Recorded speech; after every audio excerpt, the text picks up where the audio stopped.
A situação acaba de ficar ainda mais insana e agora os criminosos estão desesperados com a revelação que o Elon Musk fez para o presidente do El Salvador. O movimento iniciado por Nayib Bukele começa a se espalhar pela América, só que o governo Lula já se prepara para fazer o caminho inverso. Mas estranhamente, um dos assuntos mais comentados no mundo tá praticamente sendo ignorado pela mídia brasileira. Agora, se você é daquele tipo de esquerdista fanático que gosta de ser manipulado, pelo amor de Deus, já sai desse vídeo, porque o que eu vou te mostrar aqui você não vai gostar. Mas se você ainda utiliza a sua cabeça pra pensar e quer saber o que tá acontecendo no mundo, lembra de se inscrever nesse canal e deixa um like pro algoritmo saber que você quer mais conteúdos como esse aqui. Porque o que eu mostro aqui dificilmente você vai ver na televisão. O presidente do El Salvador revela um resultado que parece até mentira. El Salvador, pela primeira vez na história, apareceu na lista de países mais seguros do mundo. El Salvador se tornou nos últimos anos o sonho de consumo de muita gente que quer viver em um lugar mais seguro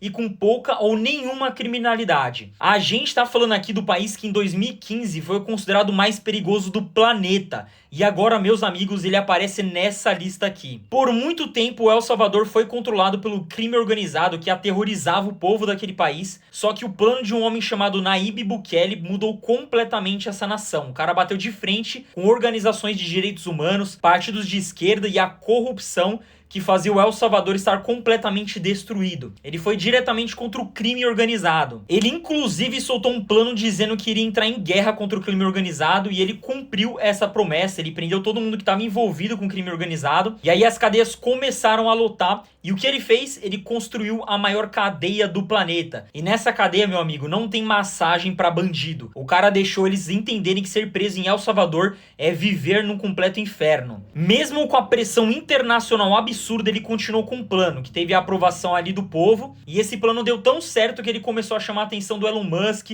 Javier Milei e Donald Trump. Porque o plano é realmente prático, realmente resolveu a situação. Enquanto você via partidos da esquerda dizendo que esse cara é um ditador do mal e tudo mais, a aprovação dele passou de 90% e ele foi reeleito com extrema facilidade. E quando ele foi reeleito, ele inclusive mandou uma indireta para alguns países, como o Brasil, dizendo que quem quer resolver o problema de segurança consegue. Precisa ter o quê? Vontade. Mas muitos países, infelizmente, são parceiros dos criminosos. Olha o discurso do Bukele aqui, ó. Gigantes no mundo inteiro começaram a prestar atenção em um cara em específico, vale a pena você saber quem é, que é o Elon Musk. Ele inclusive chamou o Nayib Bukele para os Estados Unidos para conhecer a fábrica da Tesla e para conversar. Mas aí você deve perguntar, o que o Elon Musk tem a ver com políticas de segurança pública? Muita gente ainda não entendeu, mas o Elon Musk hoje é o principal conselheiro do Donald Trump e talvez o homem mais influente do planeta. E por que ele tá tão interessado em segurança? Pouca gente sabe, porque a mídia tradicional brasileira quase não comenta disso, mas a situação de crime nos Estados Unidos vem piorando cada vez mais. Índices de criminalidade sobem bastante. O Donald Trump assumiu o governo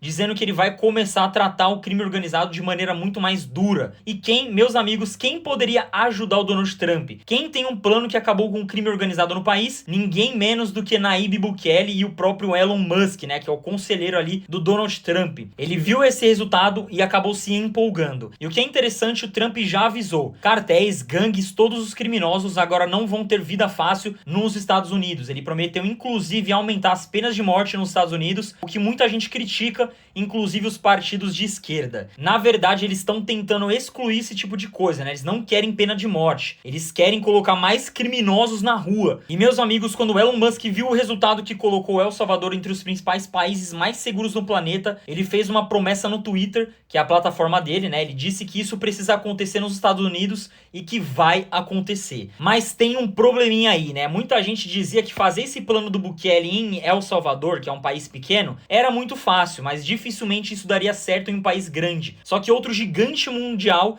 não concordou com essa ideia e resolveu saber mais. Eu tô falando de quem? Javier Milei. Ele se impressionou com os resultados de El Salvador e mandou a ministra da Defesa de El Salvador para entender como Nayib Bukele conseguiu reduzir a criminalidade no país. E ele gostou tanto do que ele viu que ele convidou o próprio Nayib Bukele para ir à Argentina e entender mais e conversar sobre isso. E quando o Bukele chegou lá, a Argentina fechou um acordo com El Salvador e se comprometeu a usar o modelo de combate ao crime organizado que eles utilizaram, né? Que o El Salvador implementou. E olha só que maluco. Na primeira cidade que a Argentina testou o modelo do Bukele, a taxa de homicídios caiu mais de 70%. Então sim, entrar em guerra com o crime organizado dá certo, a Argentina tá mostrando isso, e o Javier Milei gostou tanto da ideia que agora ele vai implementar uma outra ideia mágica que o Bukele colocou em El Salvador. Agora, colocar presos para trabalhar. A ideia é muito clara. O preso que causou prejuízo para a sociedade não vai ficar comendo na cadeia, fazendo exercício, tendo solzinho e jogando xadrez. Não. O cara vai ter que trabalhar, o cara vai ter que estudar. Agora, preso, tanto na Argentina quanto em El Salvador, vai ser obrigado a trabalhar para devolver os prejuízos que ele causou na sociedade. Então, mesmo a gente falando da Argentina, que é considerado um dos países mais seguros da América Latina, o Milei não quer saber, ele não vai dar moleza para crime organizado no país. Aí você pergunta, o Brasil, que é considerado um dos países mais perigosos do planeta, meu amigo, eu não quero que você fique revoltado, mas presta atenção na visão do governo brasileiro. No Brasil, o tema segurança é doloroso pro povo brasileiro, né? A gente tá sendo aterrorizado. Hoje, se você sai na rua tranquilo com seu celular na mão, você não foi esperto, né? Você foi roubado por sua culpa. Hoje a gente nem pensa mais em segurança. Mas se você acha que o governo brasileiro pensa em algo similar a El Salvador, você tá muito enganado, né? O Fórum de São Paulo, aquele grupo ali do PT e outras democracias de esquerda como Venezuela, Cuba, na verdade soltaram um comunicado chamando El Salvador de violação de direitos humanos, o próprio Bukele de ditador, e eles repudiam a ideia de El Salvador. Na verdade, o plano do governo é inverso, né? O presidente Lula chegou a dizer que ele quer humanizar o combate ao pequeno crime. Então a ideia do governo é completamente diferente do que a gente está vendo na Argentina, Estados Unidos e El Salvador. O governo quer desencarcerar, isso mesmo, o próprio ministro da Justiça disse que a situação do Brasil está muito ruim e que as cadeias estão muito cheias. Então o que a gente vai fazer? Construir umas cadeias? Não, a ideia do governo é retirar a quantidade de presos, diminuir a quantidade de presidiários. O próprio STF está avaliando nesse momento uma ação para ter melhorias no sistema prisional. Então a visão do governo brasileiro é bem simples, não é você tacar-lhe pau, entrar em guerra com crime organizado, como está acontecendo ali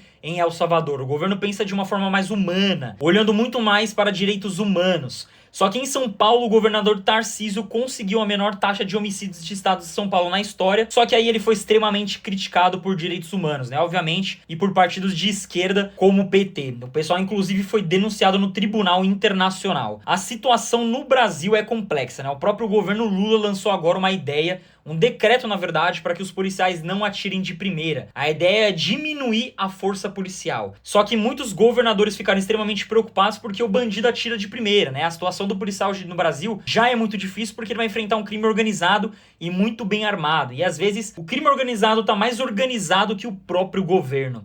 E alguns estão preocupados que o governo Lula esteja facilitando a vida dos bandidos, dos criminosos. E aí eu te pergunto, no Brasil a gente deveria fazer algo similar a El Salvador, né? Aumentar as penas, colocar até pena de morte, ou você acredita que a gente tem que ir para esse lado mais humano, né? Melhorar as cadeias ali, diminuir a quantidade de presos? Olha, eu vejo a situação do Brasil como algo extremamente complexo e se a gente não fizer alguma coisa agora, vai ficar impossível ter segurança nesse país. Lembra de comentar aqui, deixar um like e se inscrever nesse canal. O algoritmo vai entender que você quer mais conteúdos como esse e dificilmente você vai ser manipulado pela mídia tradicional brasileira. E mais uma vez, um abraço, até o próximo vídeo.